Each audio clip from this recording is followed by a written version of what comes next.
I'm Sarah Thornton, and I'm Artistic Director with Collective Encounters.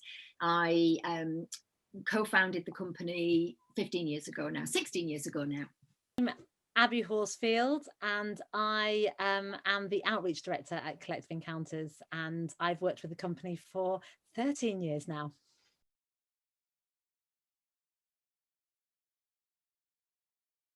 So we would be keen to contribute to conversations around culture Europe-wide always, and internationally and further afield. So we would often look out for interesting conferences and events where we feel we might be able to share some of our learning and practice and learn from others as well. And I think this is particularly interesting because it is about those capital of culture cities, and it was such a significant thing for Liverpool, and there's a lot of learning to be made and done there. And I think we've always been a practice as research organisation. We've been research led, so it's all about sharing, making connection, working in collaboration, learning from each other. So really that was why we approached this. And then I suppose on top of that, the experience of COVID, when I saw the call out, we'd been frantically pivoting work online, reimagining our program, thinking how to see our way through this. And I think we've done a really, really good job of that. So I thought it was worth kind of sharing that learning as well.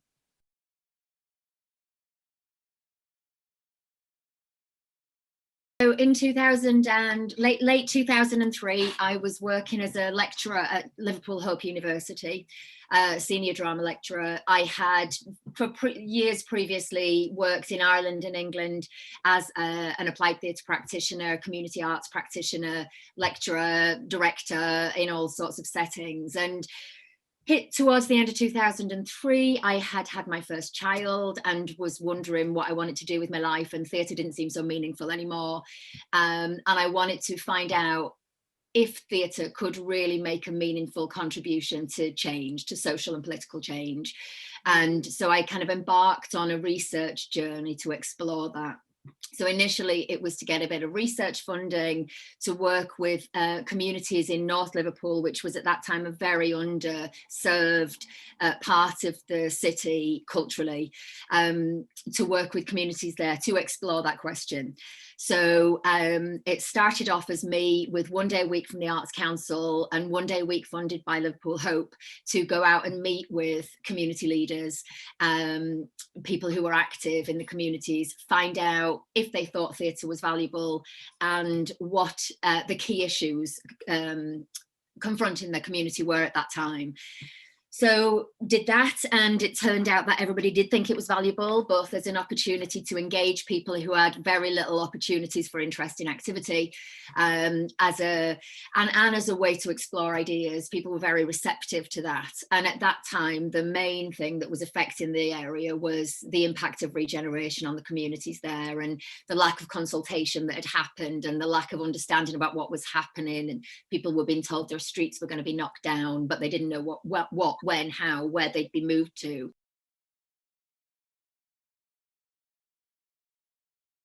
What was really interesting in Liverpool's bid was that it recognised and valued community engagement and culture that was happening at grassroots. And while for us there was very little activity in North Liverpool, there was quite a lot in the south of the city and in other parts of the city. So in that first few years we were kind of filling a gap and meeting a need as an arts organisation. Capital of Culture, the application process for Capital of Culture very much was based on and rooted in community engagement. And what was wonderful that happened after we got Capital of Culture was that so much more cultural activity started to shift out into the north end of the city. So we saw a significant change in terms of the amount of resource, the amount of commitment that was happening in the north end of the city. But to just kind of finish off that first part of the story, I suppose, you know, we started as a research initiative to see, is there a need for this? After the first kind of 2 years, which was that project where we'd brought on Annette Burgess, who became our executive director, and we'd employed a load of freelance artists and so on. And we'd engaged about 500 people within the community in the kind of creative consultation. Once we'd reached the end of that process, we made a large-scale documentary theatre piece. We did an international conference looking at political community theatre. at the end of that, it was really clear that there was a need and an interest for the work. So then Collective Encounters became a thing in its own right, rather than a research project, and so has been a company ever since. So we worked very much focused in the North Liverpool communities up until Capital of Culture happened, and then when a lot of other organisations started to work in those geographical communities, we started to diversify our work a little bit more and respond, and that's when we started to work with the homeless community, young migrants, and diverse communities, which was the point at which Abi joined us then, to lead on opening up a lot of those pathways and initiating conversations with new communities to create new work.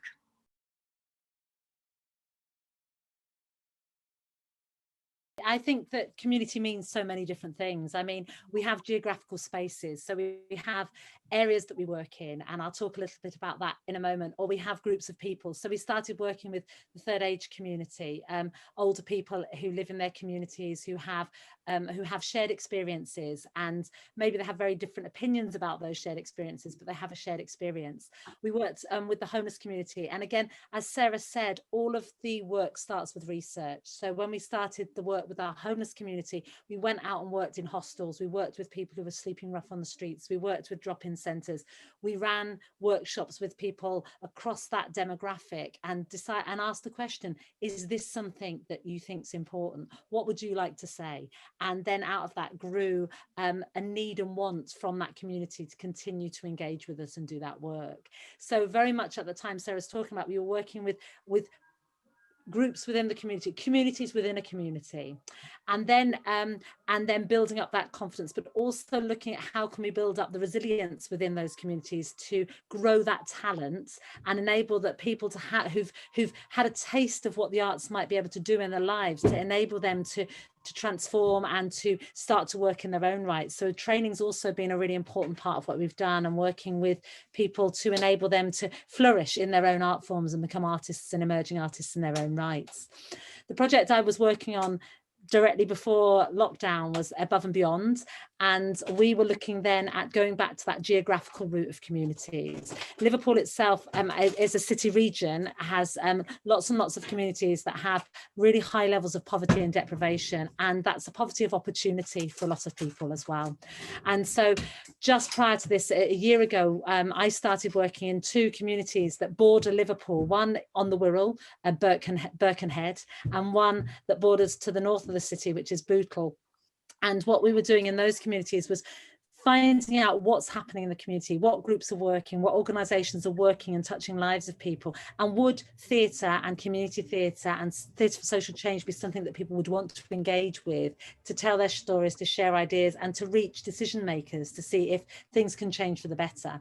And so working with, I think, about 40 different organisations across the two communities, getting people to engage with the arts, with theatre, and to start to find their voices. So we wrote manifestos, we wrote poetry, we did monologues, we met with people from all age groups, all ethnicities, all populations, to try and just find out if there was a collective call, but also to see would people want to engage. So community is such a vast and growing thing, that the privilege is being able to seek out where there are holes in communities in terms of arts and in terms of engagement, and where there are people who feel voiceless, and then finding a process to enable them to voice what their needs and wants are.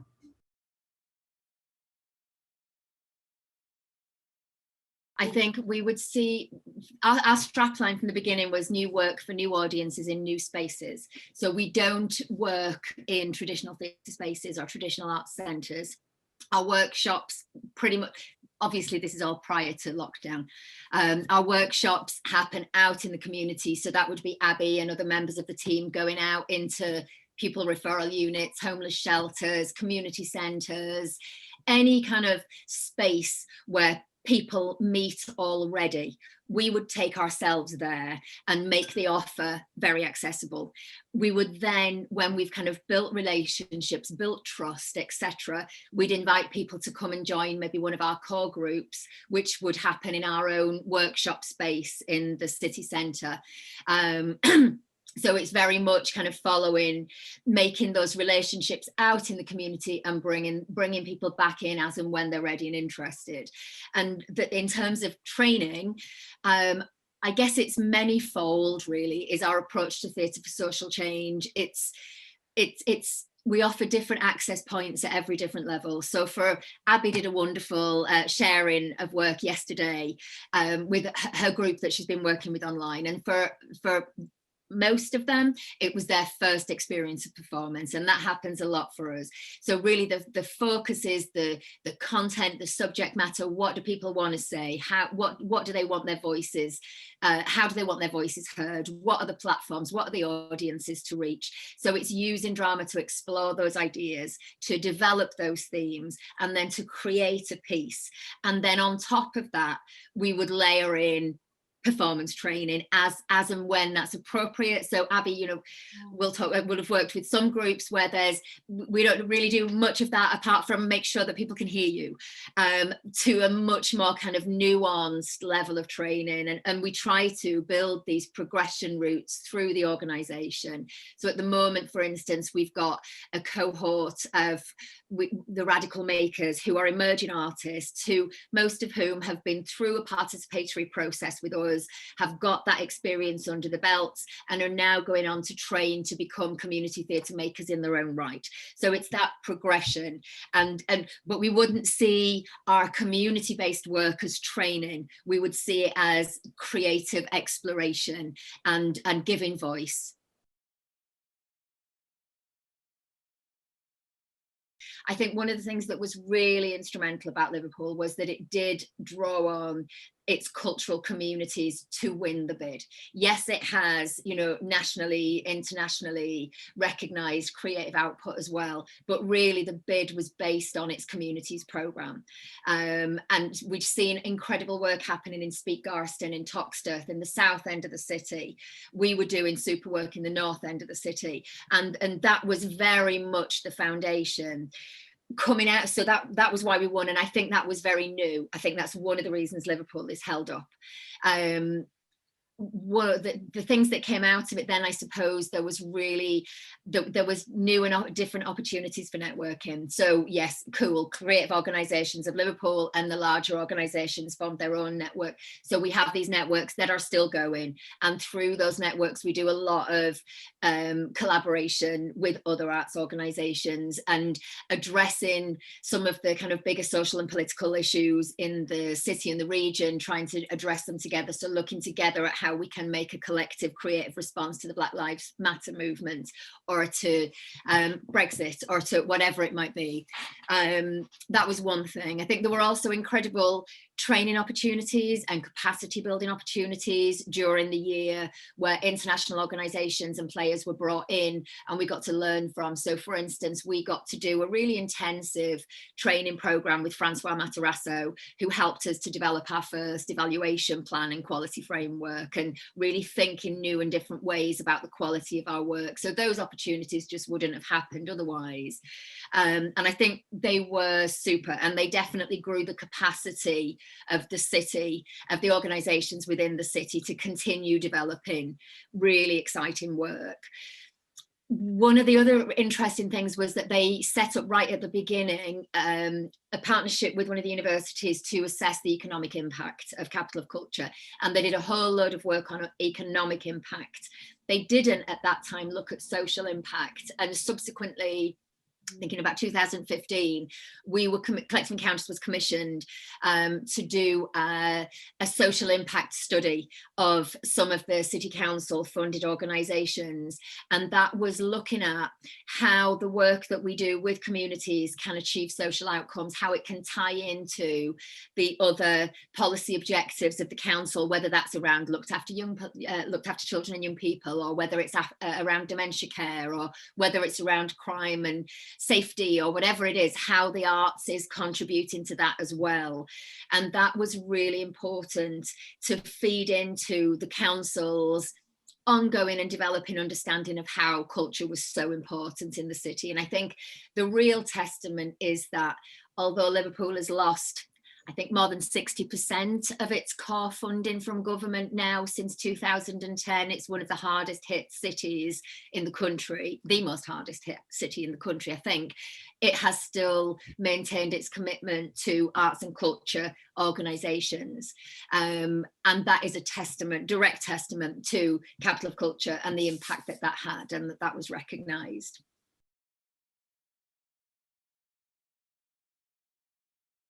I think what happened was that within Liverpool's city region, so we've got Liverpool and that's at the centre, and Liverpool's cultural offer has remained and is exceptional. You know, the amount of culture that's in the city, the amount of free access to culture is amazing. But as well as Liverpool, within the city region, you have lots of other boroughs. So you have Knowsley, you have Sefton, you have the Wirral, you have Holton, you know, and St Helens as well. And they're all areas that are outside of the city that don't necessarily have the same parity in terms of cultural offer. And so when Steve Rotherham became the sort of mayor of the sort of city region, there was a real call to look at the fact that there was a lot going into the city, and that had grown very much out of the capital of culture. But that was happening very centralised within the city, yet there were boroughs within that city region that were deprived of culture in a lot of ways, or hadn't got a real big cultural offer. St Helens had developed its own cultural offer, but there were other areas within the city which were really, you know, the poverty of opportunity to engage with culture was really there. And interestingly, because it's not a huge region and some people don't understand this, but there are areas within Liverpool and the city region where people don't come necessarily from Knowsley into the city centre, even though it's a bus ride away, even though you would go, I grew up in London, and the very thought of not travelling is strange to me and alien to me, but there are lots of people that weren't engaging in the city's cultural offer. So they did a lot of research around that, and then looked at, why don't we look at a little bit like a modelling on the capital of culture, highlighting each borough to be a borough of culture over a period of time, to enable and allow cultural the development, growth, birth of culture within those areas, and to look at people not only migrating in that local region but coming from Liverpool into those areas too. So there was a two-way traffic really, and that had been really successful. And the Wirral had been capital of culture last year, and they did some incredibly brilliant and beautiful work, and there's a lovely legacy that goes with that. And then this year, Sefton were the capital of culture, the borough of culture for the city region. And this year, of course, they just started in sort of late November, early December. 2 months in, we hit coronavirus, we hit lockdown, and we hit the fact that, you know, and so we hit this moment of going, what can we do? What can we do to make sure and ensure that culture happens? Because a lot of the big events that were planned couldn't happen at all. Most important thing for us was exactly that. It was the encounter. It's, you know, we work with people who rely on us, who depend on us. We are the only part in some people's week that brings contact with other people and a kind of creative, positive moment. So the first response was, we can't let people down. We can't abandon our members, our family, and just furlough everybody and just stop work. So we have to find ways. So the most important thing, first of all, was, right, how do we just keep people engaged? So we were all started working from home. The staff team were on the phones initially to all of their core group members, talking to them very regularly, checking in, mental health stuff, finding out what kind of tech capacity people had for engagement, doing surveys. We then shifted some of our finances, our budgets around so that we could buy tablets and data for people. So the first few months was really about maintaining those personal connections. Also about, as a staff team, supporting each other and going, this is not how we work. This is not why we went into theatre. What's this all about? How can we make the best out of this?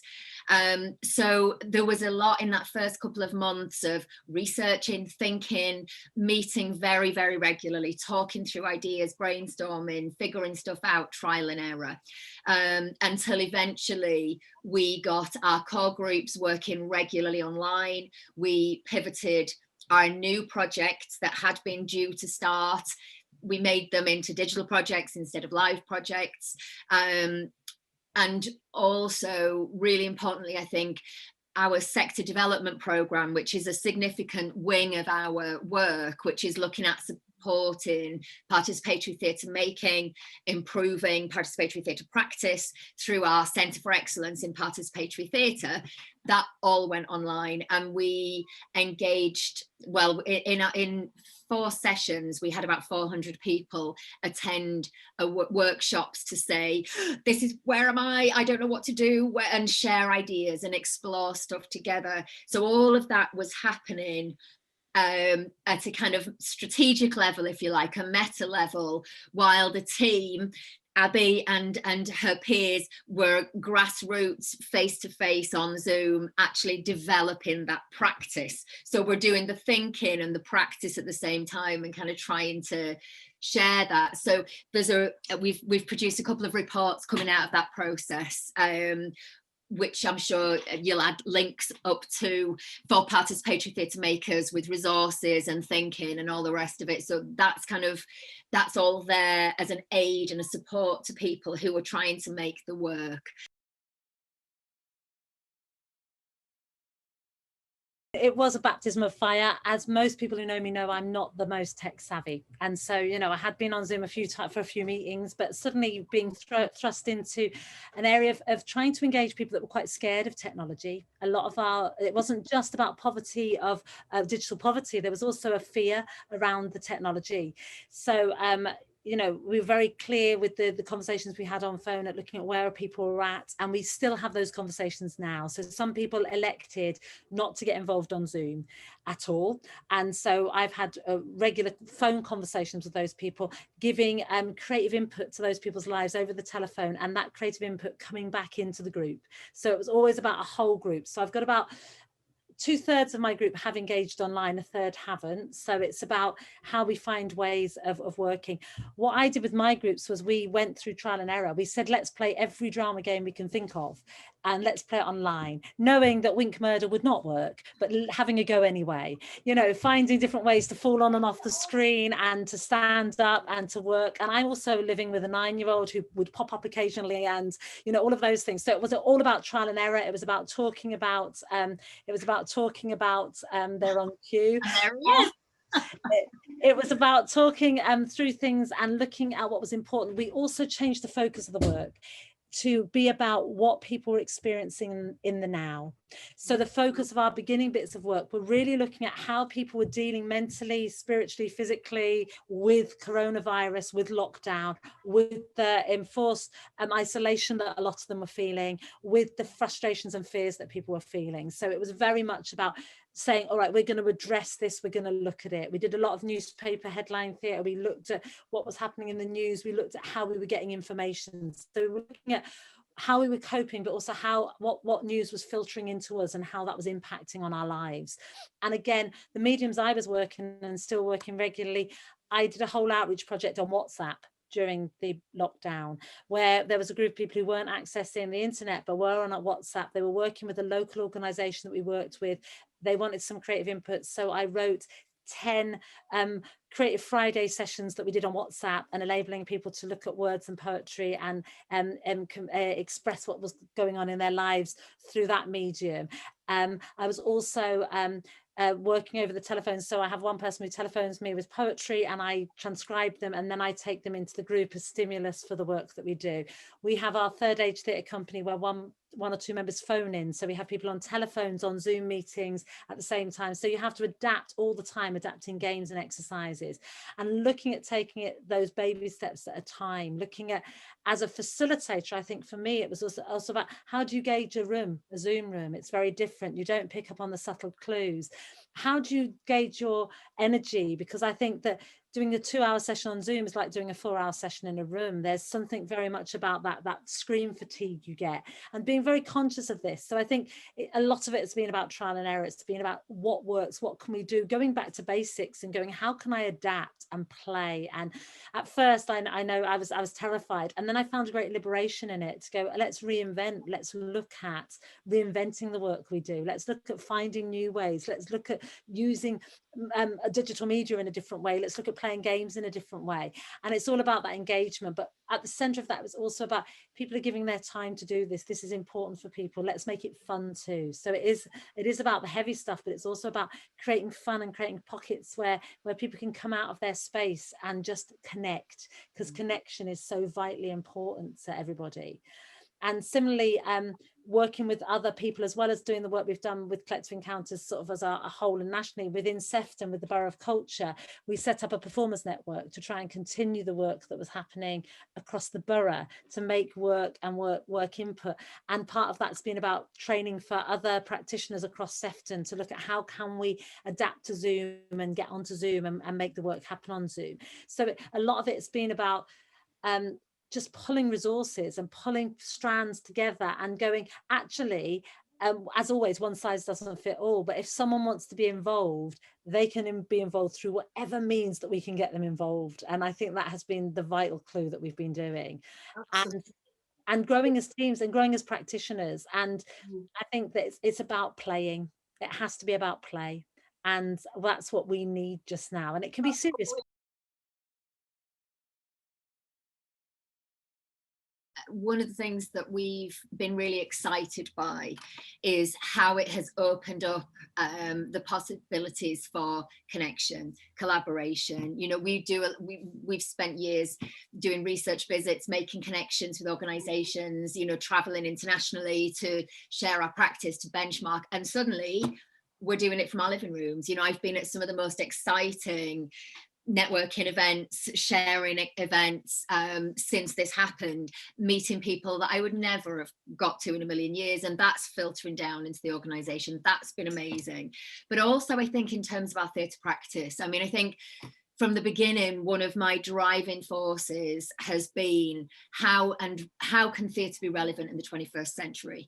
You know, to break it away from being a white, middle-class, middle-aged audience in a theatre building. What is it about theatre? It's immediacy, it's liveness, it's collectivity that is meaningful for us now. So we've explored in all of our different works a whole array of theatre forms. You know, we've done opera, 10-minute operas in empty houses, we've done musical, we've done cabaret, we've done naturalism, we've done all sorts of different theatre styles. And now this is opening up a whole new way of working and a whole new way of interrogating what that might be. So we've commissioned a series of training videos that are looking at different aspects of digital participatory theatre practice. And they kind of have, there are companion pieces. The first of each companion piece is like an essay, I guess, delivered by an amazing woman, Maya Chowdhury, who's been working with us. And the second piece in each companion is a case study delivered by a different artist, and each of the 5 pieces are very different. So it's kind of showing us new ways, because we're going, like, as Collective Encounters, we don't know how to make digital participatory theatre that's really exemplary, that's really shit hot. We need to learn from other people. So we've been looking around, we've commissioned these people, and now that will inform our practice. So as Abi moves forward with Above and Beyond, now she and the rest of the team have found their feet in terms of the process and the development. Now it's looking at, oh, okay, how can we make really exciting theatre that is meaningful?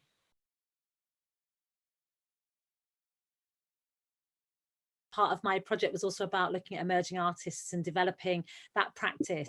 And we realized that we were hoping we were meant to be in a production team, etc., that we were going to have emerging artists working with us.